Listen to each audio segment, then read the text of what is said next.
வணக்கம். நான் டாக்டர் விஷ்ணு, மட்டக்களப்பு பொதுநல வைத்தியசாலையின் குழந்தை நல வைத்திய நிபுணர்.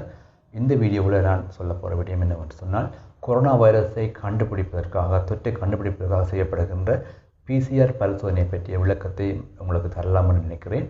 ஏனென்று சொன்னால், மக்களுக்கு இந்த PCR பரிசோதனை பற்றிய போதுமான விளக்கங்கள் இல்லாதனாடி இந்த வீடியோ மூலம் நான் அதை கொஞ்சம் விளக்கலாம்னு நினைக்கிறேன். PCR பரிசோதனை என்பது இந்த கொரோனா வைரஸை தொற்றை உறுதிப்படுத்துவதற்காக செய்யப்படுகின்ற ஒரு பரிசோதனை. ஆனால் உலகத்தில் எந்த ஒரு பரிசோதனையும் 100% துல்லியமான ஒரு ரிசல்ட்ஸை எங்களுக்கு தராது. நாங்கள் அதை ஒரு டெஸ்ட்டை பொறுத்தவரையில் மெடிக்கல் டேர்மில் சொல்கிறேன்னா சென்சிட்டிவிட்டி ஸ்பெசிஃபிசிட்டி என்று சொல்லுவோம். அது ஒரு டெஸ்ட்டுக்கு வேறுபடும். அந்த வகையில் இந்த கொரோனா வைரஸ் செய்யப்படுகின்ற PCR பரிசோதனைகளையும் இந்த பிரச்சனைகள் காணப்படுகின்றது. இருந்தாலும் இப்போ எங்களோட 2ஆம் அலையில் இலங்கையில் காணப்படுகின்ற அதிகளவான தொற்றாளர்கள் அல்லது அதிகளவான தொற்று என்று சந்தேகப்படுகின்ற நபர்களுக்கு செய்யும் பொழுது நாங்கள் ரிஸ்க் அசஸ்மெண்ட் அல்லது ப்ரீ டெஸ்ட் ப்ராபபிலிட்டின்னு சொல்லி ஒரு அசஸ்மெண்ட் ஒன்று செய்வோம். அதாவது அந்த PCR பரிசோதனை செய்யப்படுகின்ற நபருக்கு இந்த தொற்று ஏற்படக்கூடிய வாய்ப்புகள் எந்த அளவுக்கு காணப்படுகின்றதுன்னு சொல்லி, உதாரணத்துக்கு சொல்லணும்னு சொன்னால், ஒரு கொரோனா தொற்று உறுதிப்படுத்தப்பட்ட ஒருவருடைய குடும்ப அங்கத்தவர்கள், அவர் வீட்டில் இருக்கின்ற அங்கத்தவர்களுக்கு இந்த கொரோனா தொற்று பரவுறத்துக்கு அல்லது இவங்களுக்கு கொரோனா தொற்று இருப்பதற்குரிய வாய்ப்புகள் அதிகமாக இருக்கின்றது. என்ன சொன்னால், அவங்க க்ளோஸ் கண்டக்ட் என்று சொல்லுவோம். அப்படிப்பட்ட ஆட்களுக்கு ரிஸ்க் எங்களுக்கு கூட இருக்கிறது. இப்போ அதிகளவான நபர்கள் எங்களுக்கு இருக்கிற நாடி இந்த PCR பரிசோதனைகளை எல்லோருக்குமே செய்கின்ற ஆளுமை, அதாவது திறமை அல்லது இயலுமை குறைவாக காணப்படுகின்றது. என்னென்னு சொன்னால், உங்களுக்கு தெரியும் எல்லாத்துக்குமே லிமிட்டேஷன் ஒன்று இருக்குது. ஒரு கொரோனா பரிசோதனைக்காக செய்யப்படுகின்ற PCRை பொறுத்தவரையில் அது கிட்டத்தட்ட அதுக்குரிய செலவு பார்த்தோம்னு சொன்னால், ஒரு டெஸ்ட்டுக்கு 5500 தொடக்கம் 6000 ரூபாய் செலவழிகின்றது. ரியேஜன் அந்த மெஷினுக்குரிய செலவு மட்டும். ஆனால் மேன் பவர், அதாவது செய்கின்ற நபர்களுக்கு, அதை ட்ரீட் பண்ணுற வாசிக்கின்ற நபர்களுக்கு உரிய சம்பளத்தை தவிர்த்துத்தான் இந்த 5500 தொடக்கம் 6000 ரூபாய் செலவழிகின்றது. அப்போ நாங்கள் ஒரு டெஸ்ட் செய்யக்குள்ள அந்த அரசாங்கத்துக்கு இவ்வளோ தூரம் செலவுன்னு சொல்லி உங்களுக்கு தெரியக்கூடியமா இருக்கும். அதே நேரம் இந்த டெஸ்ட்டை நாங்கள் செய்யக்குள்ள கிட்டத்தட்ட எங்களுக்கு 6 தொடக்கம் 8 மணி நேரங்கள் தேவைப்படுகின்றது இந்த டெஸ்ட்டை ரீட் பண்ணி எங்களுக்கு ரிசல்ட்ஸை தாரத்துக்கு. அப்போ இந்த எல்லா லிமிட்டேஷனையும் தாண்டி இந்த பரிசோதனை செய்யும் பொழுது எப்படி செய்யணும்னு சொல்லி தான் அந்த வீடியோவில் பார்க்க போகிறோம். இந்த இருக்கிறது கிட் தான் எங்களோட PCR செய்கின்ற பயன்படுத்துகின்ற கிட். அதாவது இதில் நாங்கள் இந்த இருக்கிறது வைரல் டிரான்ஸ்போர்ட் மீடியான்னு சொல்லுவோம். அதாவது நான் எடுத்து காட்டுறேன்.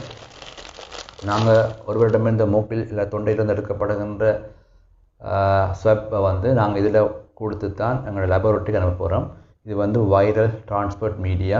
இதுக்குரிய பேர்கள் இதில் காட்டப்பட்டிருக்கோம். Viral transport media. நாங்கள் இதுக்குரிய பயன்படுத்துகின்ற ஸ்வெப் எடுக்கிற மெத்தட் தான் இது. இதில் பார்த்தீங்கன்னு சொன்னால், இப்படியான ஒரு ஸ்வெப் இருக்கும். இதைத்தான் நாங்கள் செய்யப்படுகின்ற நபருடைய மூக்கிலும் அல்லது தொண்டையிலிருந்து எங்களோட சாம்பிள்ஸ் மாதிரிகள் எடுக்க போகிறோம். இப்போ இதில் பார்த்தீங்கன்னு சொன்னால் 2 விதமான 2 ஸ்வெப் இருக்க போதும். இந்த 2ஐயும் பயன்படுத்தி தான் இந்த PCR செய்வதற்குரிய மாதிரிகள் எடுக்கப்படுகின்றது.